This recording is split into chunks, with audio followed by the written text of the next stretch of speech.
Hi, I'm Samir Germanwala. I'm an interventional cardiologist at the Heart and Vascular Institute of Longview Regional Medical Center.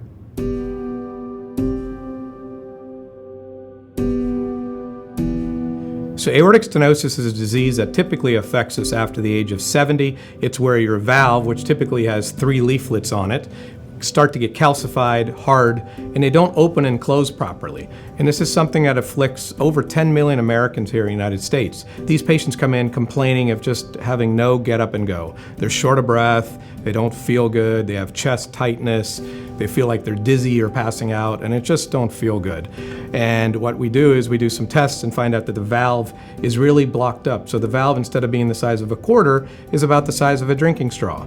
In that situation, we find out through some testing if they're a good candidate for the minimally invasive TAVR procedure, and if they are, we go ahead and do that. And that's usually done through the groin approach. And usually they go home the next day, and usually within the first few days or week, they notice a significant improvement in their ability to do some of the activities of daily living that they couldn't do before. Now they can continue to do all those activities, and they feel better in a real quick period of time without having to be as invasive as a sternotomy. You want to go to a center that does high volume transcatheter valve replacement.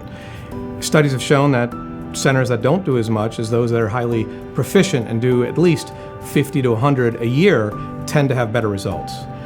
At the Longview Regional Medical Center, we were able to do high volume TAVR, and we've celebrated this several times by having hundreds of TAVRs that have been done here from not only here, but from many other patients that are coming from several hours away to have the procedure done here. Many of my partners and the surgeons here, we are able to have patients that are willing to drive several hours to come see us based on our reputation, based on our data that is placed in the registry that's available to everybody, and most importantly, based on reputation.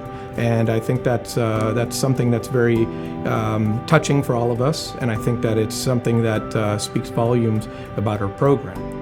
It's just so joyful to be able to offer this technology.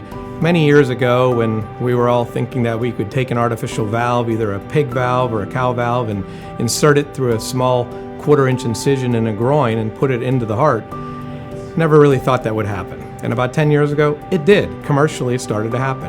And for us to be able to use this technology and to actually offer it to the folks in our community, these are the folks we see at the grocery store, we go to church with, we do social activities with, to be able to offer that here without the patients having to drive 3 to 5 hours to a big metropolitan city is great.